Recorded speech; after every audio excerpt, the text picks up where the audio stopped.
Hey guys, welcome to Photoics. Tom here. I was going to do a little video for you about filters. I did a video a while ago about how to use ND graduated filters out in the field, and I got a lot of questions on that video asking sort of what other filters are there, how do you use them, what do you use them for, etc. So I'm just going to go through a few different types of filters here and what you might use them for. Okay, so I'm going to start with the filter that you'll probably come across first of all in your sort of journey of photography, and that is the UV filter, which is this one here and this one here. Now, UV filter, as it suggests in the name, blocks out UV light. As you can see, it's pretty much clear, and that's pretty much it. It's just a bit of glass, a bit of clear glass. Now, on digital cameras, we don't need to block out UV light because the little filter in front of the sensor already does this for us. So we don't actually need a UV filter to block out UV light. They're actually designed and used for film cameras which suffered the effects of UV light. When UV light hits the film, it kind of washes the images out, makes it look kind of quite bright, and there's no contrast or clarity to it.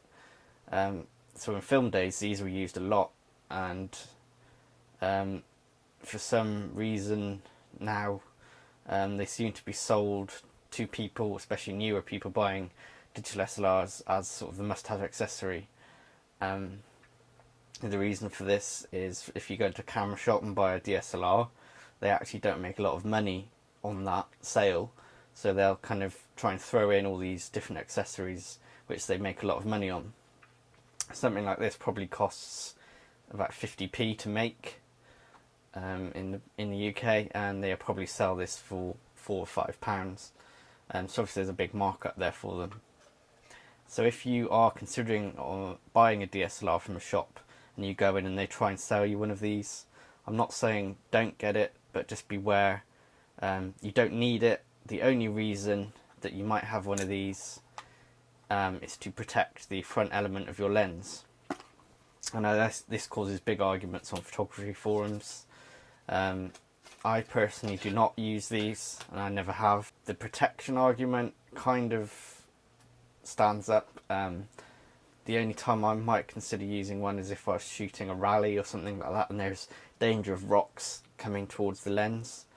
But saying that, if a rock is going fast enough to break this, chances are it's going to go through that and hit your lens anyway. So that is the UV filter. Obviously you can get them in different sizes. This one is 67mm and this one is 77mm. To find out which one you need, the best way is to take the lens cap off, and if you look on the inside of the lens cap, it will usually say this one is 77mm.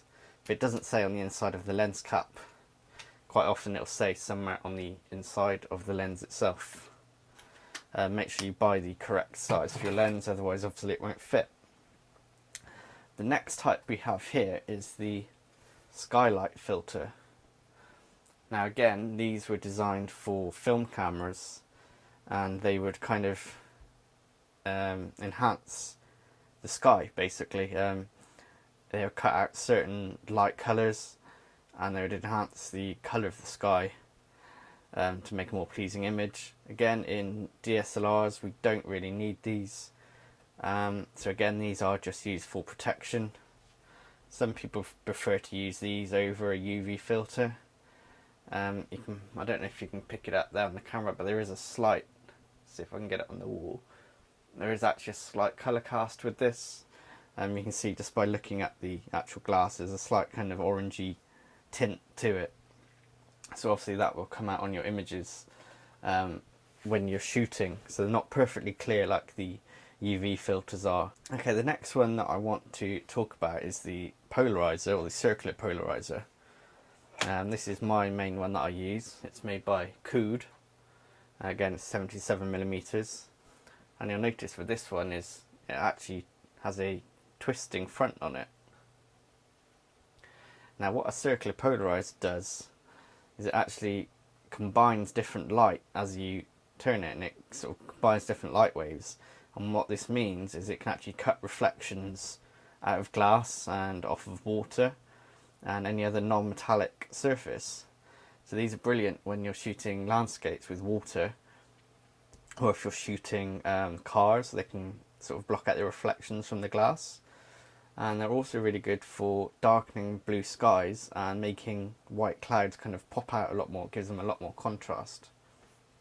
If you shoot a lot of landscapes, this is definitely one of the filters that you should consider to buy.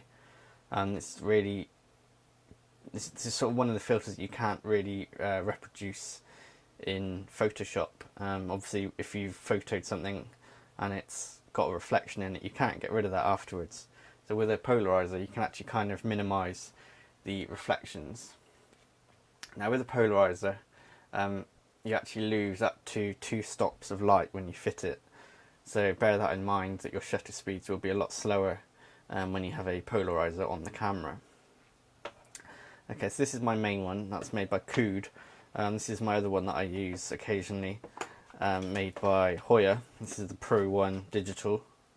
It's a lot slimmer than the Kood is, so that's really good when you're using a wide angle lens. The slimmer the profile is, if you can see there on the Kood, it's quite fat. The slimmer the profile, the less chance of vignetting you get, which is when you get dark corners in the images. The Kood one was a lot cheaper than the Hoya, and you can tell that in the smoothness of this ring here and just the general build quality. This is a lot kind of stiffer to move and doesn't feel quite as well built. But generally most polarizers you buy, whatever manufacturer, will be pretty good. They'll do the job. Okay, the next type I want to talk about, which I spoke about before in my other video, is the graduated filter, or the ND grad. There's several different types of these you can get, and I just want to show you this one first.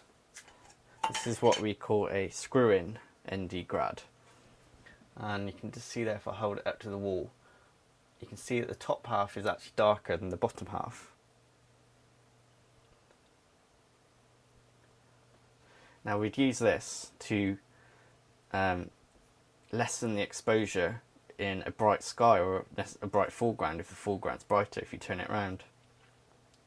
These are brilliant for landscapes when you're shooting some foreground and you've got the sky in there, and quite often the sky is a lot brighter, and the only way without using software to combat that is to use a graduated filter.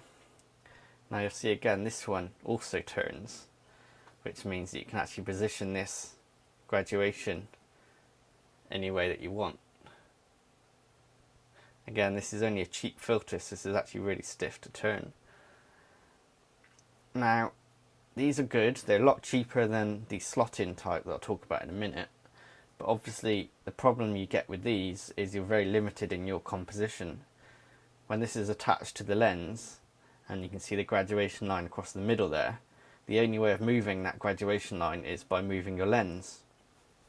So you have to compromise on your composition to get this graduation line on the horizon, so you darken the sky and you keep the foreground the same colour or the same brightness. So whilst these are a good cheap option, just bear in mind that you are limited to your composition and you have to sacrifice that to get this graduation line where you want it to be. Now this one is what we call a soft grad. It's called a soft grad is because the graduation from see-through up to the colour is very gradual. There's no hard line there.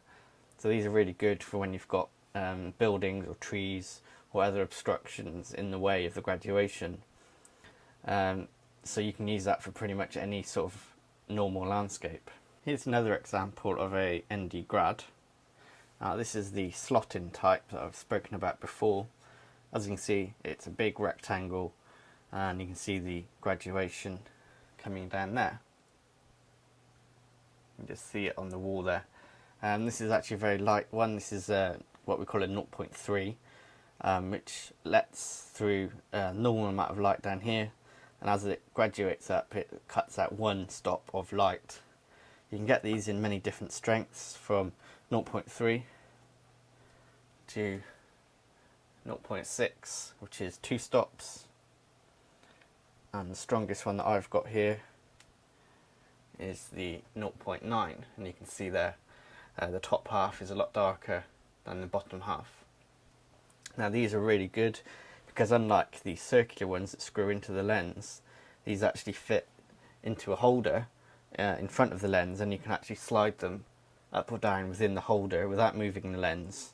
So you can get the composition you want set up first of all, lock that in on a tripod, and then you can adjust the filter up and down in the holder to get this graduation line where you want it. Now the downside of these is they're a lot more expensive than the screw-in ones. These ones are actually made out of resin, it's like a plastic. They do scratch quite easily.